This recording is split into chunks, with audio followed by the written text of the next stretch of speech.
Plato once said that music gives a soul to the universe, wings to the mind, flight to the imagination, and life to everything. While you might argue with the particulars of Plato's words, you have to agree that music has power.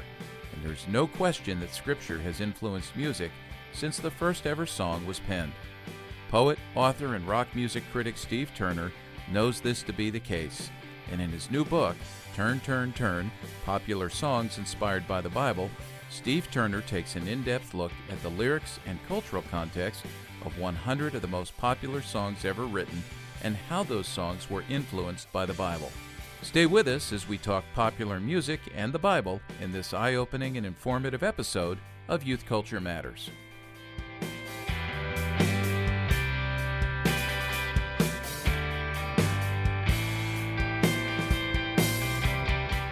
From the Center for Parent-Youth Understanding, this is Youth Culture Matters. If you're a parent, youth worker, educator, counselor, grandparent, or anyone else who cares about kids, we're glad you've joined us for this practical, informative, and hope-filled podcast. This is a place where together we talk and think Christianly about the rapidly changing world of today's children, teens, and young adults.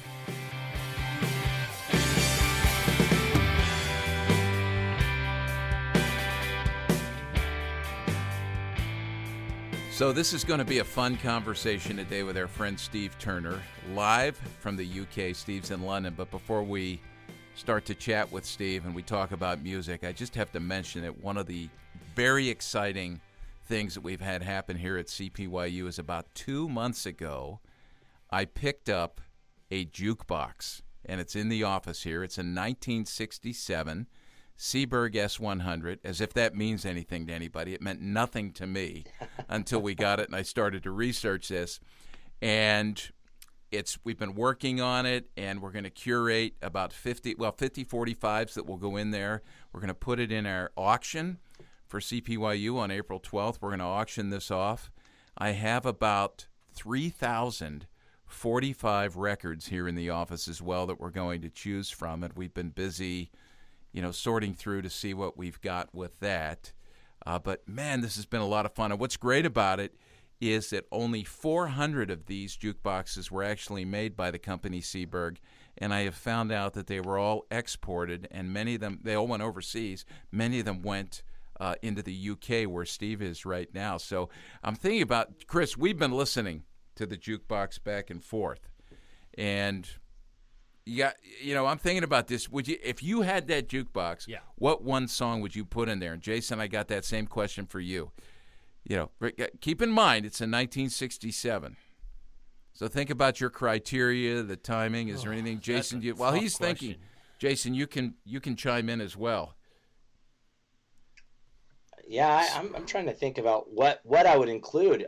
So is the caveat that it has to be prior to 1967? Or can it be after? Oh, you can put anything in there. Yeah, because as long as it's on a 45, we can get it in there. Do I just want to hear a song I really like on there, or do I want to pick a classic jukebox song? Yeah. There's a battle going on in my head. Well, here's the thing. Our friend Kevin Turner, and some of you know Kevin Turner if you're a youth worker and you've been at the National Youth Workers Convention. Kevin teaches at Colorado Christian, teaches youth ministry. He actually helped hook me up with his dad, who's a jukebox aficionado, and his dad has been helpful in getting this thing up and running and sounding great. And one of the things his dad said that it is just so true is nothing sounds like music on a jukebox. So you want to hear it well. What do you want to hear? Jason, go ahead. Come on. Slide your 45 so I was thinking about this. When I was young, I used to always go to this 50s restaurant. They had tons of jukeboxes. In fact, they used to have them where you could play it from your table. And the one thing that comes to mind is Elvis Presley. Hound Dog. Ain't nothing but a hound dog. There's just something about that. Yep. Like that would be just a blast to be able to hear out of a jukebox again. Yeah. By the way, I'm going to ask, we're on Facebook Live right now, and I see somebody who's joined us who Steve Turner may actually know. Steve Stockman, who's over in Ireland, has joined us. So, Steve, if you want to comment and give us what the preach jockey. If you want to give us, Steve Stockman, what your 45 is, your one song you'll put on a jukebox. Let us know what it is. Chris, do you have one yet? No, I haven't narrowed it down to one. All right, okay. So when you're ready, you chime in. I'm just going to say, for me, I can't sing, I can't play an instrument, I can't dance, but I love music that would make me want to do all three. But I can't allow it to let me do any of those three because it would be painful, and all three together would just ruin everybody's life. But I was thinking about this morning. I got a head start on you guys. I'm going to give you two. I have to have a song by the Beatles, and a classic song that I think would be great on the jukebox is one of their first big hits. I'm drawing a blank right now. What am I? Why can't I? This is embarrassing. This is part of my age right now. This is why I like a 1967 jukebox. I Want to Hold Your Hand. That's it. That's the one. I kept thinking of the twist, but I Want to Hold Your Hand. And then the other one I would throw in is another dance song, and this comes from my Philly background. But this is an old one. Archie Bell and the Drills, Going to Be a Showdown, which is about a dance battle in the streets. And it's just, when I hear it, I listened to it this morning. It's just an awesome song. And we have it we're going to put it on the jukebox. So when that jukebox goes, that 45 is going on there. So, but anyway, we're going to talk to Steve Turner about music here. Let me tell you about Steve a little bit. We've had him on the podcast before to talk about a great book he wrote called Beatles 66. He came out with that a couple of years ago. I actually have a pile of books sitting next to me that are all Steve Turner books that I found to be helpful. A little bit of his bio. He's a writer. He's a poet. He's a rock critic. His first feature story about music was published in 1969 in the Beatles Monthly. He's written extensively about music, pop culture. One of his great books that we use with students in our doctoral programs is a book called Pop Cultured, which is just phenomenal. Writes about pop culture, travel, religion. He's written in Rolling Stone, New Musical Express, The Times in London, Mail on Sunday, and Christianity Today. He's written bios of musicians, Johnny Cash, Marvin Gaye, the Beatles, and Van Morrison. Books on poetry. Chris, you have a favorite book that Steve's written, right? Can you remember? See, I'm putting you on the spot. I want you to forget, too.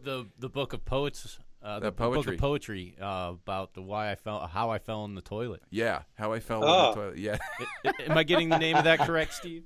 The day I fell down the toilet. The day I fell down the toilet, yeah. I could write that about my cell phone when my daughter borrowed it about 10 years ago. So he's written those books. I actually have a book he's written on gospel music, which is great.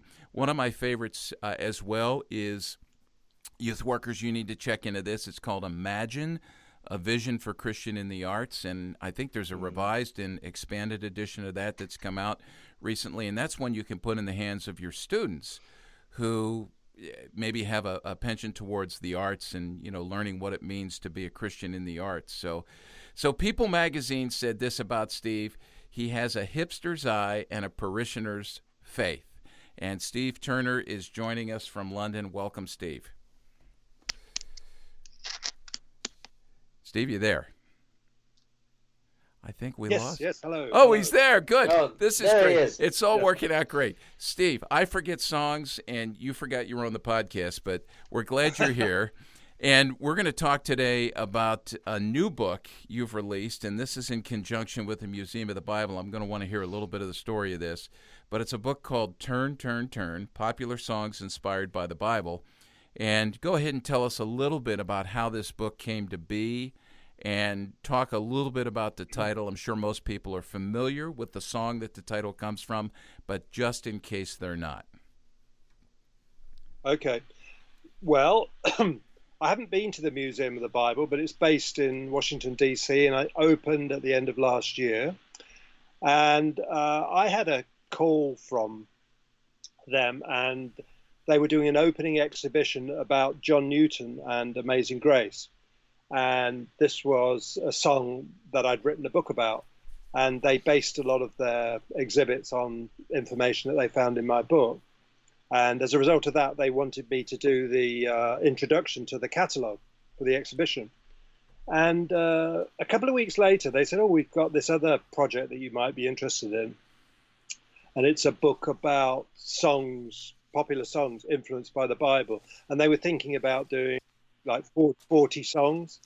And I said, after a bit of thought, I said, well, I could do it, but I think I'd have to do like at least 100 songs to be fair to the whole, the whole spectrum of songs that have been affected by the Bible over like 50, 60 years. And so that's what I took on, and I did 100 songs. And Turn, Turn, Turn, yes, that was a song composed by Pete Seeger, well-known folk singer who was part of this kind of folk revival in the 1940s and 1950s, and based very, very closely on the third chapter of Ecclesiastes. Probably one of the songs with the most Bible in it, if you like. And it had been recorded by a couple of people, at least Judy Collins and I think some others. And then it was recorded by the Byrds famously in 1965, and it became a huge hit. And a nice sort of completion of the circle was that, as many people might know, Roger McGuinn, the lead singer and guitarist with the Byrds, became a Christian, and he was able to give a blurb for my book. So that was very satisfying. Yeah, actually, the blurbs for the book are great. Roger McGuinn said, "In all, it's a fascinating look at how the Bible continues to blend into popular culture." Judy Collins has written a blurb. Nick Cave and the Bad Seeds, he's written a blurb. And then anybody who's a reader of Rolling Stone would be familiar with the name Anthony DeCurtis. He's written a blurb on the back as well. The book's called Turn, Turn, Turn, and it's popular songs inspired by the Bible. Steve, how did you narrow it down to 100 songs? I imagine that had to be a difficult. Like, they wanted you to do less than you wanted to do 100. But I'm guessing, the way your mind works, there were a lot more than 100. How did you narrow it down? What was your winnowing process? Well, I wanted to start by showing people the roots of popular music. So, you get Elvis singing gospel songs in the mid-50s, but you think, well, why did that seem a natural thing for him to do? Well, you go into the roots of blues and country music and ballads and folk and gospel. So I wanted to show some of the archetypal, like an archetypal folk song like Jesus Christ by Woody Guthrie, and like an archetypal gospel song, an archetypal country song like I Saw the Light by Hank Williams, to show the roots of this whole thing. And then over the whole period, I mean, my earliest song is like in the mid-1930s, the Carter Family, Will the Circle Be Broken, and going all the way up to last year. And I wanted those songs to be spread. I didn't want them too clustered in one period. And I also wanted it to tell the story of how it came to be fairly natural and normal for people to sing about their faith, if they were Christians of any kind of stripe, and the way it seemed natural to use biblical language. How did that come about? And I try and show that by my choice of songs, I guess. So I tried to spread it by era and also by genre. I mean, you could have had 10 or 15 just reggae songs, or maybe 10 songs by Bob Marley. Could certainly have had 10 songs by Bob Dylan, but I wanted to spread it around. Initially, I thought I would only allow artists to have one song, but I broke my own rules fairly early on with the Beatles, and then with Bob Dylan.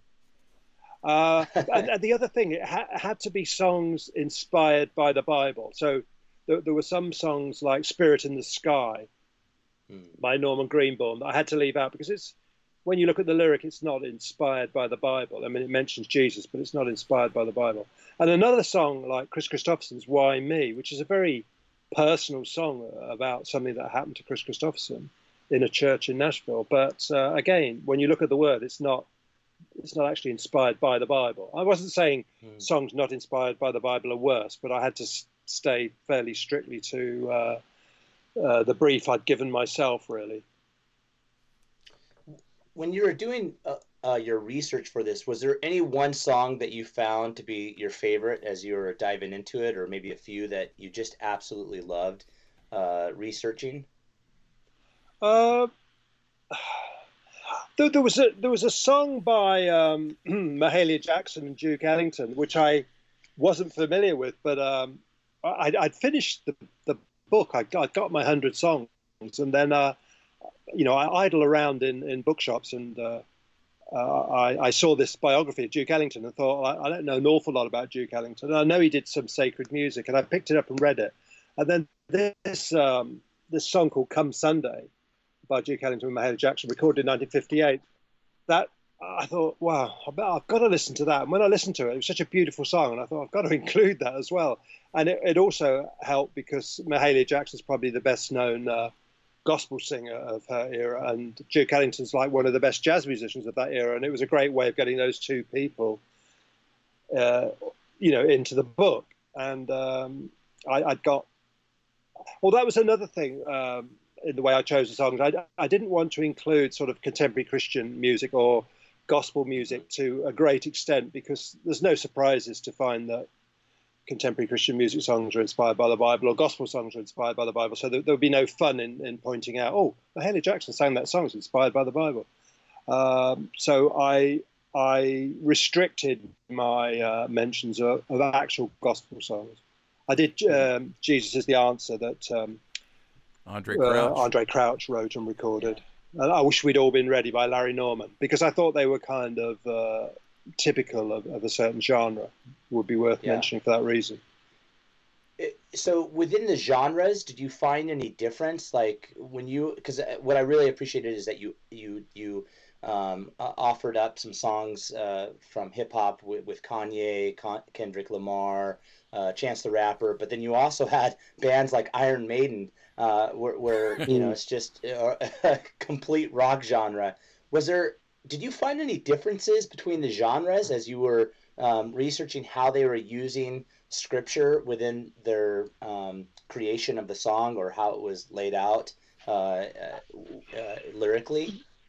Yeah, I suppose there is. I mean, the early people and the people that preceded Bob Dylan, and including Bob Dylan, I mean, they were very influenced by the kind of rediscovery of the oral culture that people like John Lomax went out and did field recordings. There was a time in the 1930s, 1940s, when people thought radio's come along and it's going to destroy the way that music's always been transmitted from generation to generation. We're no longer going to have granddad teaching the son and the son teaching his son, and music's not going to be passed on that way, and we're going to lose it. So people like John Lomax went out with their tape recorders, and they went to plantations and prisons and churches, and they recorded these songs that they were frightened were going to be lost. And those recordings ended up in the Library of Congress. And a lot of the early folk people in the late 1940s and 1950s dived into that archive, and also the Harry Smith's American Anthology, which was a similar sort of project. And they found these great old songs, which contained quite a few spiritual songs, because I think those people were looking for authenticity. They were looking for songs that weren't written just for money or for fashion, but just sort of really came from the heart of people. And naturally, spiritual songs came into that. And so some of the early folkies got accustomed to gospel songs through that way. And that's why you get like Peter, Paul and Mary singing something, or Joan Baez singing. They might sing songs about the second coming, but they're not, you don't feel like, oh, Joan Baez believes in the second coming. It's just like part of that genre. And I think that introduced it. And plus Martin Luther King, I think, was a great influence on that generation as well. So you got those people. Then you talked about the heavy metal people. Well, they're mad on like Revelation, obviously, things about the beast 666 and all that. That Revelation must be the book of heavy metal, if you want to look for inspiration, it's all there. Then of course you get reggae people. Then they love all the stuff in the Psalms and the prophetic books, and so I think people were drawn to different parts of the Bible. Definitely, yeah. Wow, that's really interesting. Well, we're gonna take a quick break, and we'll come back and continue this conversation with Steve Turner, whose book "Turn, Turn, Turn: Popular Songs Inspired by the Bible" is just a great read that we're going to be talking about here throughout the rest of this podcast. So we'll be right back with you in just one moment.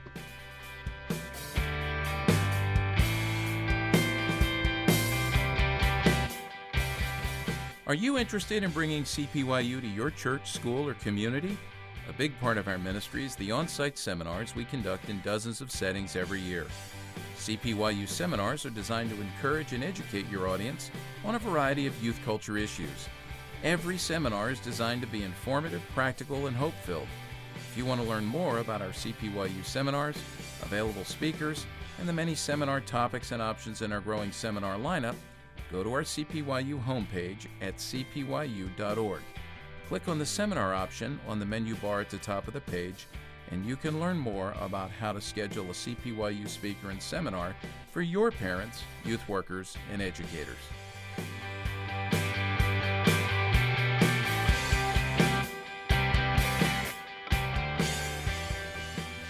Welcome back, everybody, to this episode of Youth Culture Matters. I'm Walt Mueller here with Jason Sochanek. Chris Wagner's in the studio, as he always is, making things work.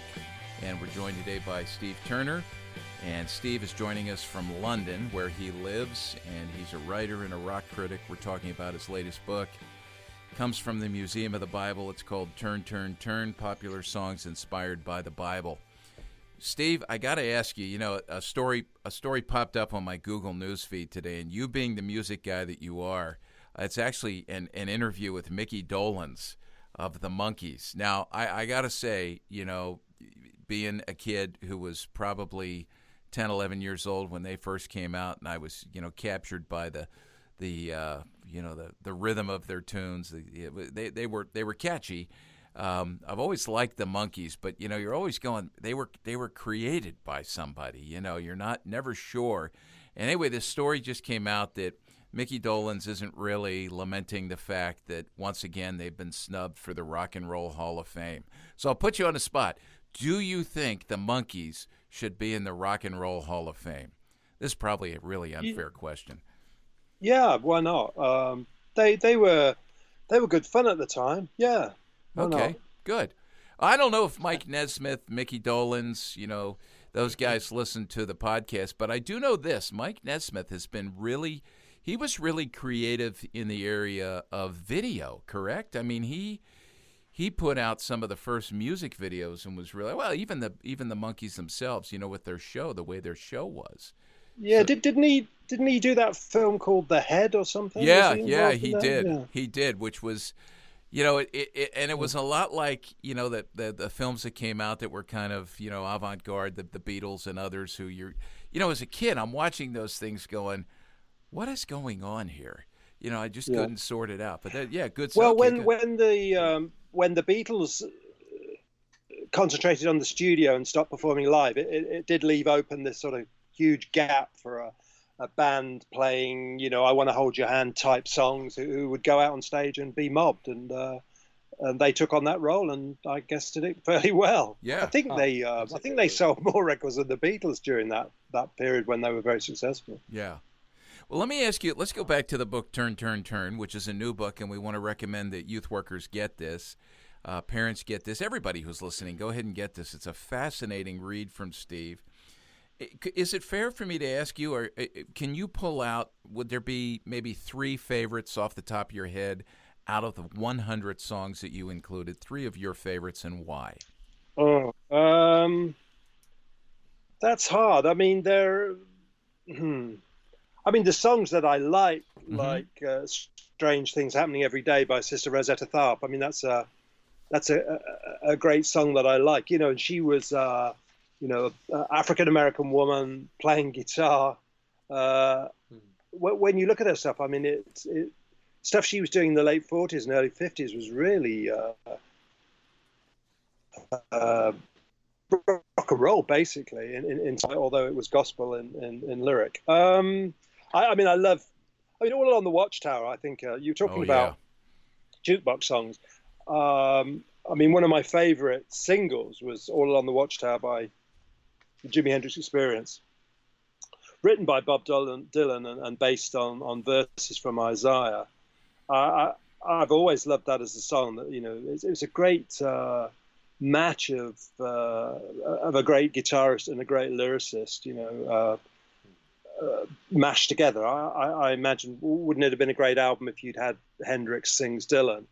I'd love to have heard that. Let's think of something else.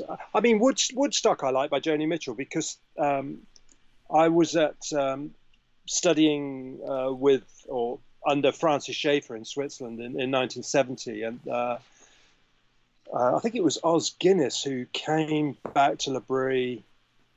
He'd been out in America giving some talks for a few weeks, and then he came back and he had this new album by Crosby, Stills, Nash and Young, Deja Vu, and it had that track Woodstock on it. And when I heard it, and it says, we've got to get back to the garden, and I thought, wow, here is this major group at the time, and a major songwriter, Joni Mitchell, talking about stuff that we sat around and talked about at L'Abri, and this was in the popular culture, and yet there were not Christians of a similar stature in a similar position to make comments like that in popular culture. And that was one of the things that really got me going at that time, and I thought, this shouldn't be. And another thing that happened when I was at L'Abri in 1970 was a guy gave a lecture on Leonard Cohen and the sort of spiritual symbolism in his songs. I'd never heard anything like that before. I'd never heard pop music talked about in that way. And because, as it happens, Cohen went on to write many more songs of that nature, and is a fascinating artist to read interviews with and to study his songs as he tried to combine his kind of spiritual understanding with poetry and with music. Do you happen to remember who it was who gave that lecture at L'Abri? It'll come to me. It was Jimmy somebody. Okay. He was a Scottish guy. Jimmy Stewart. That was his name. Jimmy Stewart. Okay. He was a Scottish guy. I've never heard of him since. And he was living in Amsterdam. So if you're out there, Jimmy. Yeah. Yeah. So was he studying at the Free University? Yeah, or was yeah. He just living... I don't know. He was just when we were students at L'Abri, we were allowed to sort of give a talk based on our studies and something of interest. I don't know if that's the reason he did it, but it was just like an evening's entertainment, if you like, at L'Abri, and it was quite had an effect on me. I just hadn't heard music discussed in that sort of way before. That's one place, L'Abri, if I was able to, have a redo, have a mulligan on life, I would find my way there. I appreciate it so much now, but back then I just wasn't aware of it till I got to Geneva College and spent some time with Steve Garber, who I know you know. Oh yeah, and, and then now listening to Os Guinness, reading Francis Schaeffer's books, just great stuff. So many great Jerome Bars, all those guys. Yeah. This might be a good time and place to say that recently. I asked the publishers how the book had been going, and they said, well, having a bit of a problem because some of the Christian radio stations and people that they thought would be really up for promoting it, they're saying well, we're not sure we want to promote a book or push a book where the Sex Pistols and Madonna are promoted. And then there were some secular magazines saying, oh, we don't do Christian stuff or we don't do religious stuff. So, my book kind of falls down the middle. You've got Christians who think it's too secular and secular people think it's too Christian. It feels very frustrating. Yeah. And I'll just say this because this is what I appreciate about your theology and about your approach to faith and life and everybody who comes out of that tradition of Francis Schaeffer and, I guess what would be called Dutch Neo-Calvinism, if we could put a name to it, maybe not, I don't know. But it's like Dick Staub, our friend Dick Staub wrote a book years ago called Too Christian, Too Pagan.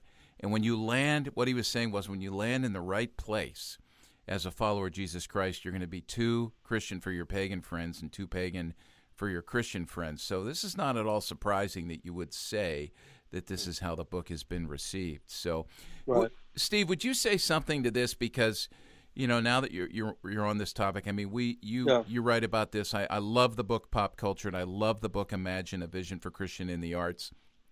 But talk about, the idea that all truth is God's truth, wherever we may find it. I know that's... Yeah, well, with my book, in all books, you're trying to find the truth. If I do a biography of Johnny Cash, I'm trying to find the truth about Johnny Cash. I'm not trying to make him more saintly than he was or more devilish than he was. You're really trying to find out, who was this person?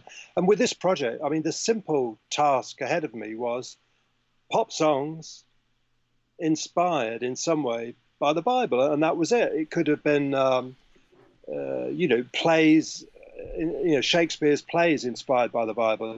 But you're not in that sense promoting Shakespeare or anything. You're just trying to find out how and in what ways the Bible inspired those plays, and that was my simple job. Now, I'm not saying anything about the lives of those people. I think the Christian radio people were saying, well, their songs might have been inspired by the Bible, but their lives certainly weren't. And I wasn't saying their lives were. I was just saying, here's how the Bible seeps into our culture, and you may not have known it. I mean, there's a lot of secular people don't realize how much Bible there is out there buried in songs, and they maybe don't have the apparatus to understand it. Even a song like Hallelujah, which is quite upfront in its biblical language, they may not know where that language comes from. So I'm trying to sort of highlight something that's already there in the culture. And I can't understand it in many ways why. You mentioned you'd read that book that I wrote about, like an illustrated history of gospel music.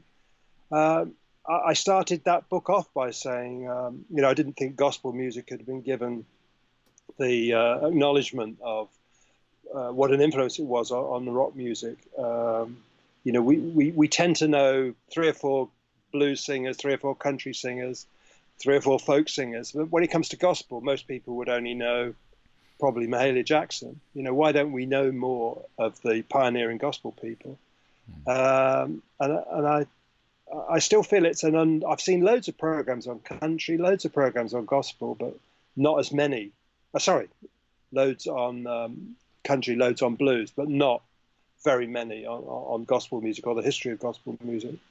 So I find it was interesting you quoted that People thing where somebody talks about the hipster and the parishioner. I mean, you're trying to get the parishioners to be hipper than they are, and trying to get the hipsters to be more religious or spiritual than they are, and so you do find yourself in the middle. Well, look, you just said something that's really interesting, because it reminded me of when I read the book. I was picking up on this. You weren't just giving us information. I found it to be educational and even at points devotional, in the sense, and I'm wondering how much of this was intentional on your part or just the way you naturally write, but you would take what the singer was singing about or what the singer was drawing from biblically and unpack that and explain that, and even some exegetical, unpacking that is just really helpful. I mean, was that part of your intent or your methodology as you wrote, or did that just naturally flow out of who you are? I suppose it's both. I don't think it's enough just to spot like you could say you could probably find 10 pop songs that mention the word shoes, but so what? It doesn't really tell you very much. And likewise, you could say, here's 10 or 20 or 30 songs that quote a line from scripture, but you need to unpack that a bit and sort of set it in context, and maybe in the context of the culture at that time. Like when I was doing the Bad Moon Rising by Creedence Clearwater, it has these references to to Matthew and the signs of the end times. And then when you look at the year it was recorded and released, I think it was 1969, then you realize that was the year of the moon landing. And you got to look at the background. And I can remember the people saying, oh, maybe, when a rocket lands on the moon, maybe that's when it's going to turn to blood, just like it says just like Jesus said it would. And so those kind of things are in the air, and I think it's worth contextualizing it so people have more understanding. But it could well be a way. I mean, you're involved in youth work, and then there's people that are involved in schools, and religion's always a difficult thing to engage kids with, and maybe there is a devotional aspect that if people could unpack a song and maybe songs really reach people in an amazing way. If you watch like the Glastonbury Festival, I mean, pop songs are the hymns of today. They're the songs that thousands of people can quote 50, 100, 200 words that they've learnt off by memory through a song. And, maybe 100 years ago, 150 years ago, the songs that would have done that would have been hymns. I know that within this, you didn't necessarily look at the impact that happened after the song was released or how it's used when they play live.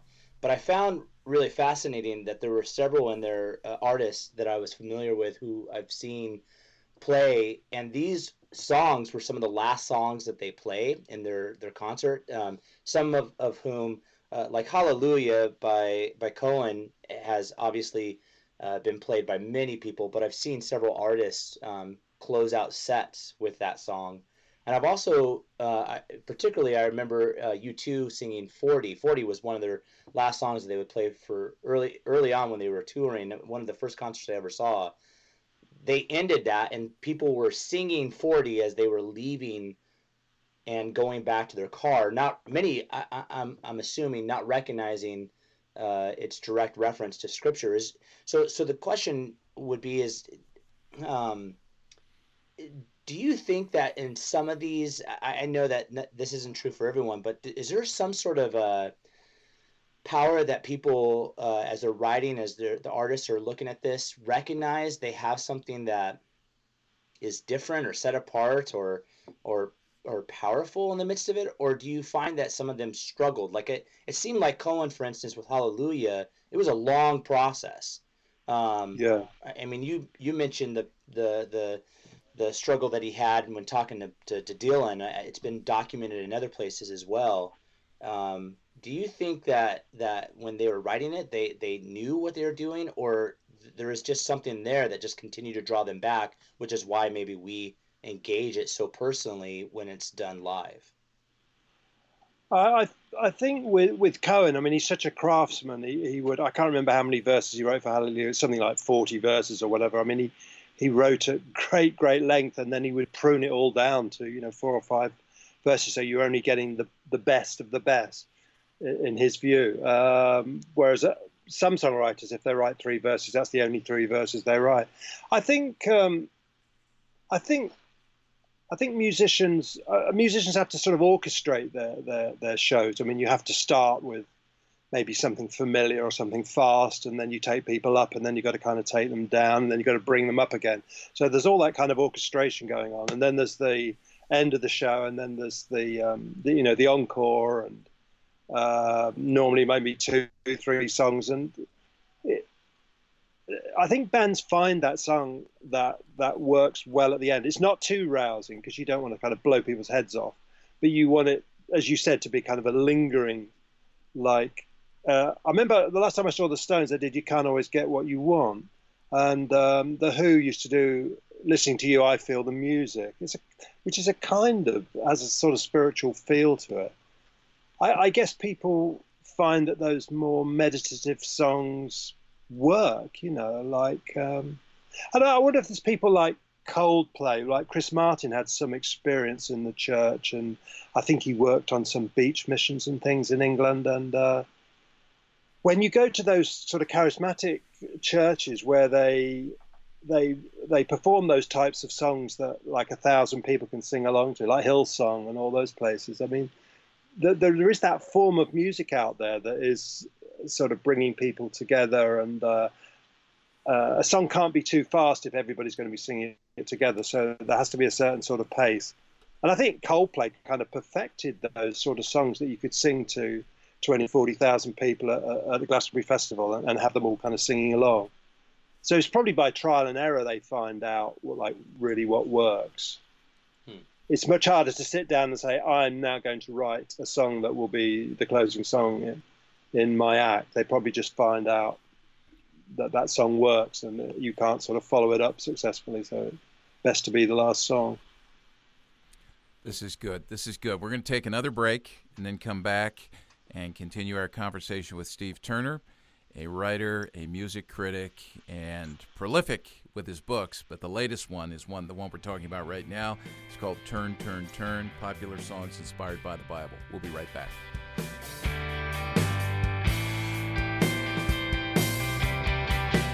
Tens of thousands of kids have been trained by their parents and youth workers to think Christianly about music and media with our How to Use Your Head to Guard Your Heart 3D guide to making wise media choices. This easy-to-use teaching tool needs to be in your youth ministry toolbox if you desire to teach your students to integrate their faith into all of life. Jesus calls us to follow him, and that includes following him into the 6 to 9 hours a day of screen time that shape and mold the beliefs and behaviors of our kids. To learn more about our 3D Media Evaluation Guide and to order a copy for every member of your youth group, go to our website at cpyu.org. Teach your kids to engage with media to the glory of God.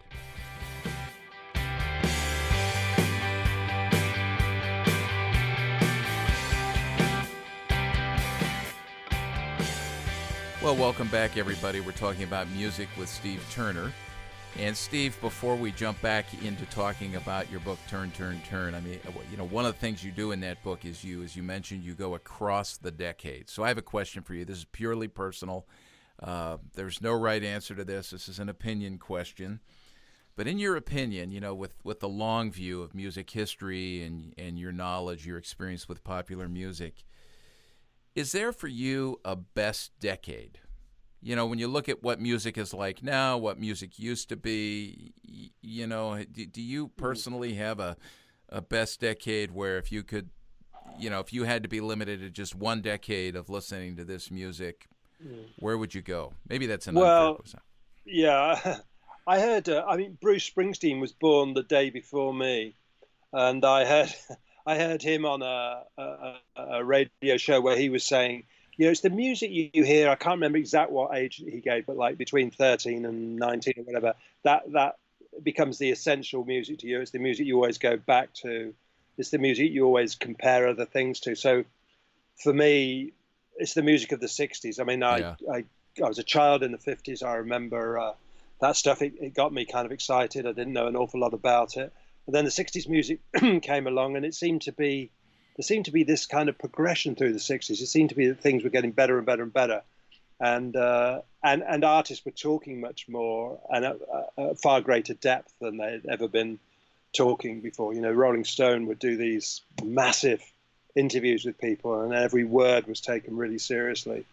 So that was my kind of grounding. And I suppose, just as Dylan will always go back to his great country singers, the great blues singers, the great folk singers, that's what he's rooted in. He's not looking at what's happening in the grime music or rap or whatever.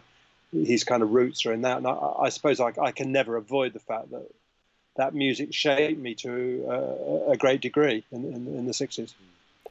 But that's good. I suppose if I talk to my dad about music, my dad was born in 1917, so he remembered the dance bands of the late 1920s, 1930s.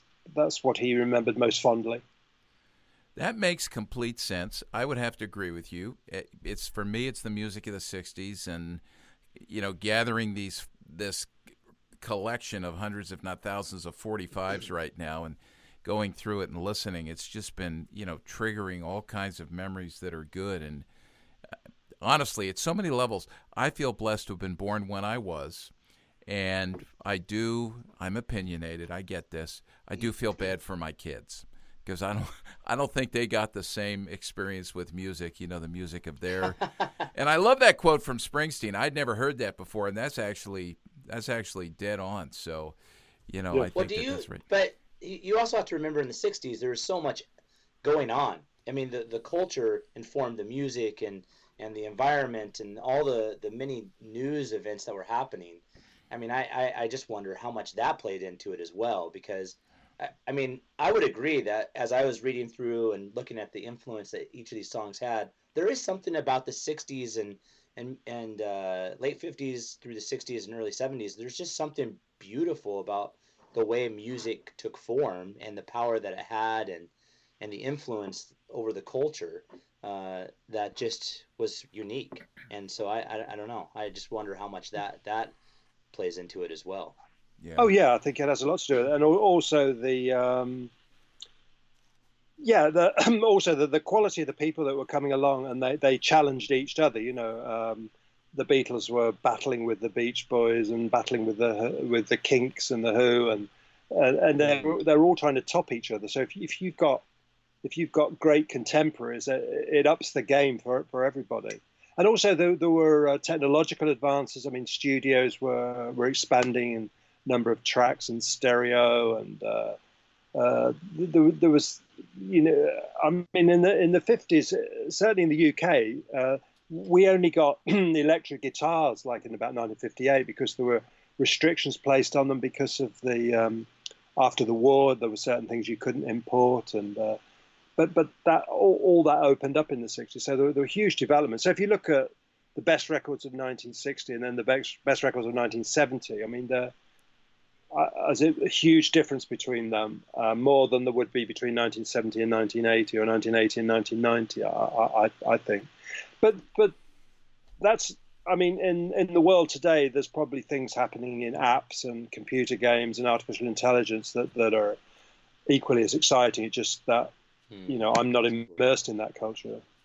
Hey, and if those of you who are listening want to know more about this, I'm just going to recommend the book we interviewed you about last time we had you on the podcast, Beatles 66, which really peeled back the curtain on that watershed year in music, how it was centered around the Beatles, and just you saying that battle between the Beatles and the Beach Boys. So I've been reading more about that since then, and fascinating stuff. Yeah. So I actually went and bought the vinyl, the LP, Rubber Soul for my son when he was 24 after reading Beatles 66, so he could throw that on his turntable and understand, what was really happening back then. So that was good. Yeah. That was really good.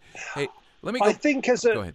As a Christian, it was. I mean, I wasn't a Christian for most of the 60s, but when I look back, there was, as Jason was saying, there was such an interplay between what was going on in the culture and all the massive changes that were happening in the culture and the music. They were both responding to each other, and that was sort of exciting to watch. It wasn't like entertainment as a kind of a separate, self-concealed form. It was back and forth with the culture at large. And they were asking big questions like, who am I? Where am I going? Why am I here? And that was happening in film as well. And so it was exciting for those reasons. And I think in my work, I'm always trying to keep, I mean, you mentioned the Day I've Had on the Toilet and my books for children, children's poetry. Even in those poems, I'm trying to keep the big questions alive. I think that's one thing we can do. We don't have to give the big answers all the time, but to keep those big questions alive and say, these are the big questions, like what you're wearing tomorrow, or how you appear on Instagram are not the big questions of life, but these other things are. And something else I'd like to say is that even though this book is about songs inspired by the Bible, and normally there's like a direct verse we can say, well, here's that line, and here it is in John 3:19 or whatever. My appreciation is for writers who incorporate a worldview that is Christian that may not directly quote from Scripture at all. I'd find something far more Christian about that than if you just pour 7 or 8 Bible verses into a song. Let me ask you this: there's a couple of quotes that you have in the book that relate to songwriting and methodology. One that jumped out to me was Benny King and Stand By Me. And it says here, Benny King consciously developed his version. By the way, this was a 1961 song. Benny King consciously developed his version of the song as a secular hymn. He explained his technique in a 1986 interview. Quote, most of my writing in the early days came from the fact that I was singing gospel. I would take a gospel song, think of it, and put it into I Love You lyrics, which, by the way, that's sort of the opposite of some of the criticisms of, some of the more popular Christian songs now, where, people suspect that the writing methodology is to take a popular song and the I love yous and just insert Jesus instead. The other one that really jumped out at me was from Paul Simon, where he talked about how to read the Bible for memorable phrases, and he said, just steal them. That's what they're there for. Anybody else that you can think of who used that kind of methodology, or they're just comment on that, because those Well, quotes really popped out to me. Yeah. Well, that was a sort of technique used by. I mean, that's why I used "Hallelujah, I Love Her So" by Ray Charles in the beginning of the book, because it's illustrative of what was happening in the 50s, where people like Little Richard and James Brown, Ray Charles were coming along, and they had this wonderful heritage of music that they'd heard in the church. Knew they were never going to be hits if they were about Jesus, God, quoting the Bible, and so they basically stripped them down, stripped out the religious references, and made them love songs. When Sam Cooke did it as well, and sometimes you could see that this pop song was an exact replica of this secular. This secular song was an exact replica of a song that was well known to people in the gospel community.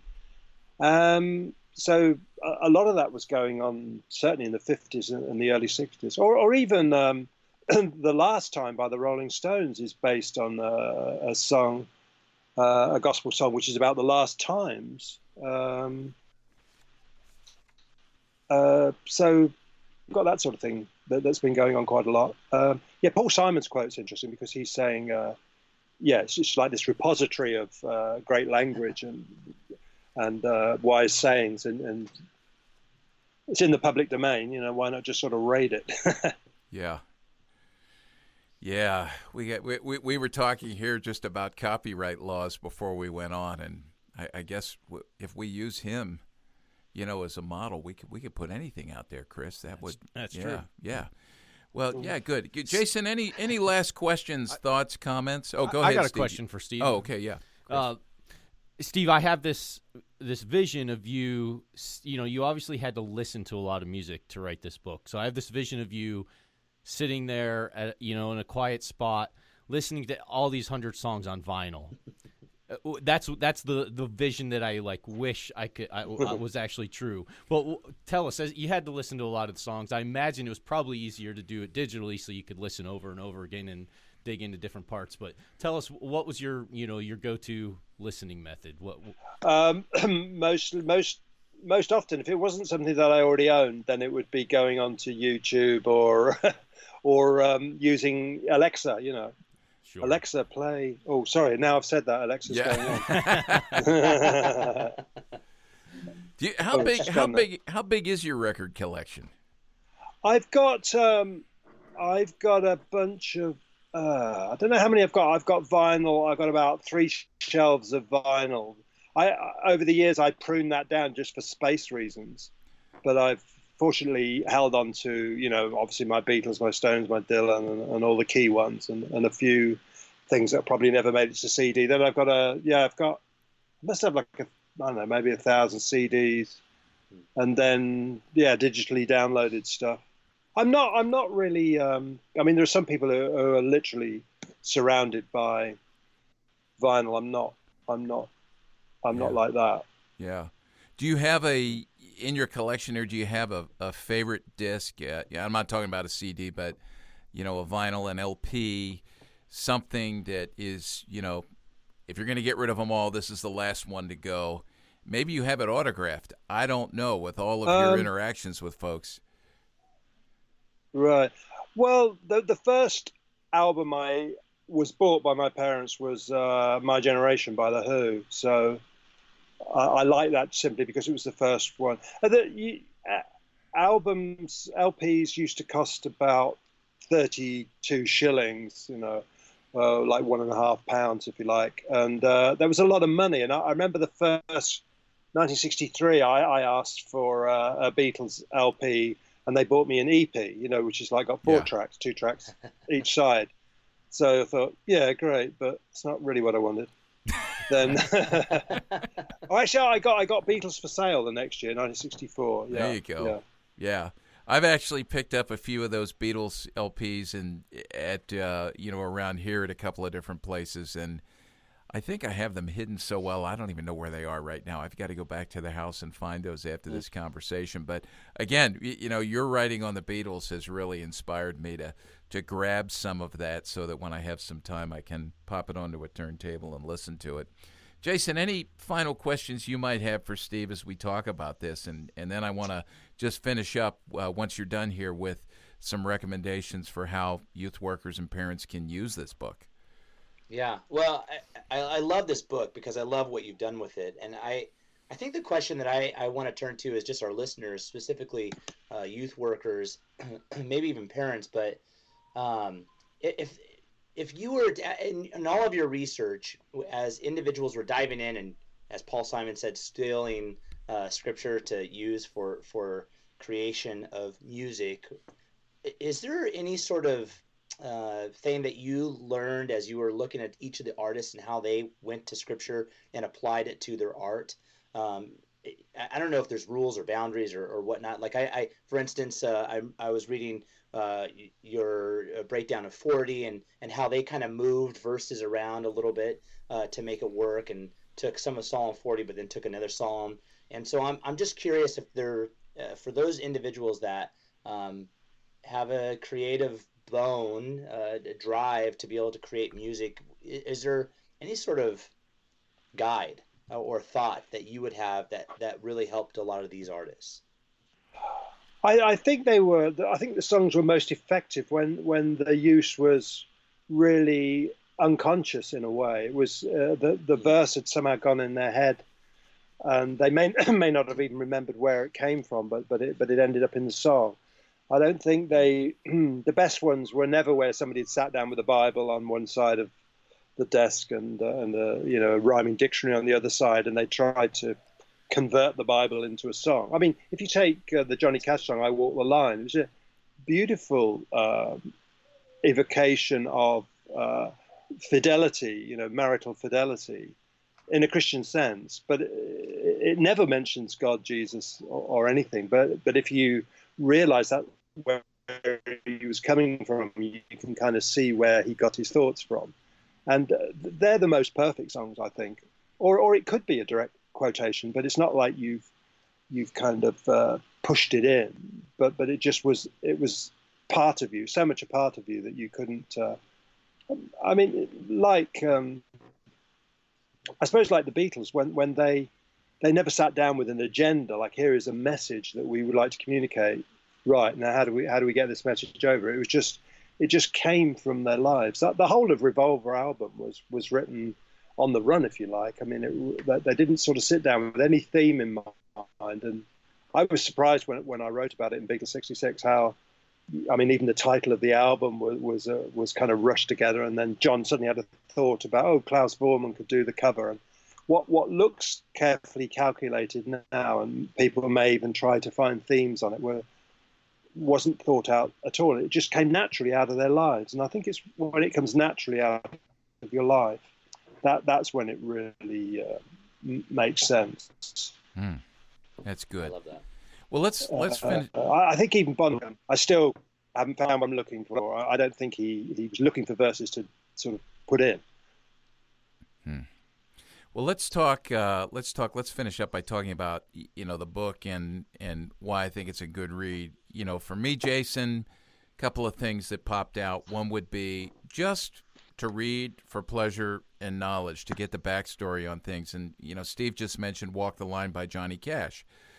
Well, I've read about Johnny Cash and I've read some books on Johnny Cash, but again, to read this succinctly as he tells the story just revived not only my memory of that, but gave me a desire to really listen to that song the way that it should be listened to. And so I think for people to read through this list of 100, and actually, you can jump around in here. It's not that it goes, page by page by page. Each little, story of each particular of the 100 songs is a standalone and worth reading, so you can jump around if you'd like. And for that reason, if I may say it this way, this is a great book to put in the bathroom or the washroom or whatever you want to call it, wherever you're from, because it's these quick and wonderful reads. So pardon me if that offended anybody, but it's a great place for the book because you can, read it that way. But it's just it's just a good book that way. The other thing is,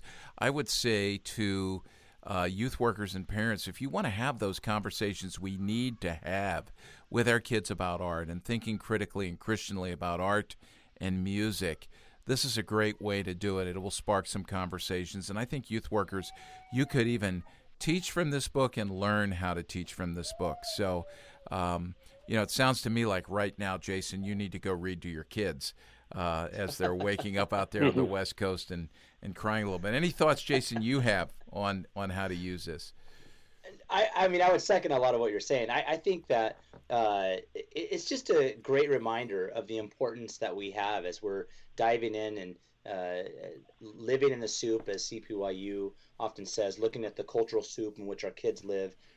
These songs have shaped a culture. These songs are speaking about the culture, and I think that it's just an important tool for us to be able to engage all of music, not just the 100 songs here, but I think there's a lot of other songs that we could take and look at and apply a lot of the tools that that Steve used here to be able to break down some of the songs, but also just what CPYU does with the 3Ds, with Discover, Discern, Decide, and it's just a great reminder of us needing to think critically to be able to look at and engage the world around us, because it's in that we can often find some of the beauty of creation that allows for us to then speak to those around us. Yeah, and the scriptures tell us, the scriptures are a light for our path, a lamp to our feet, and so, as we said earlier, all truth is God's truth, and where it shines through, we need to celebrate that. So, Steve, thanks for helping us do that. One last question. What are you working on next? Are you allowed to tell us? Do you have any books in the works? Well, the one I wanted to do, and I've done some research on it, I was out in America in the middle of the year. I wanted to do a book that followed Jack Kerouac's journey across America and on the road. The road, yeah. And so I went out to Denver and I traveled out to San Francisco and, met people on buses and down and out people in San Francisco. And I'm trying to follow Kerouac's footsteps, but to see how America has changed from 1947 when he made his first journey across America and to the present day. And that's with a publisher in New York, and I'm waiting to hear if they want to go with it. Oh, that's awesome. That's good. I love your creativity, and I'm glad you just keep writing, thinking and writing. So we've been chatting with Steve Turner, and we've talked about his book, Turn, Turn, Turn, Popular Songs Inspired by the Bible. This was a book that was basically commissioned by the Museum of the Bible, the brand new Museum of the Bible in Washington, D.C. We've talked about some of Steve's other books, and as always, we will put links up to everything that we've talked about. There'll be a lot of links. If you're listening with a podcast provider, you'll want to go back to cpyu.org, look at our podcast page, find the player for this particular episode, our conversation with Steve Turner. And if you scroll down beneath the player, you'll find links to everything that we've talked about here and even more. So Chris will do his due diligence and get all that up on there. So, Steve, thank you so much for joining us again. Well, thank you. And as you just keep writing, we'll keep having you on here. It's fun to chat with you, and we love to read what you're writing, and we love to listen to you chat about that. So thanks so much. Thanks, Walt. And we will talk to everyone again on the next episode of Youth Culture Matters. Remember, don't forget, you can subscribe to Youth Culture Matters wherever you listen to podcasts. We hope that you'll do that. So join us again the next time for the next episode of Youth Culture Matters. Thanks for joining us for Youth Culture Matters, a podcast from the Center for Parent-Youth Understanding. If you'd like to learn more about today's youth culture, visit our website at cpyu.org. And if you have any questions, comments, or feedback, email us at podcast@cpyu.org.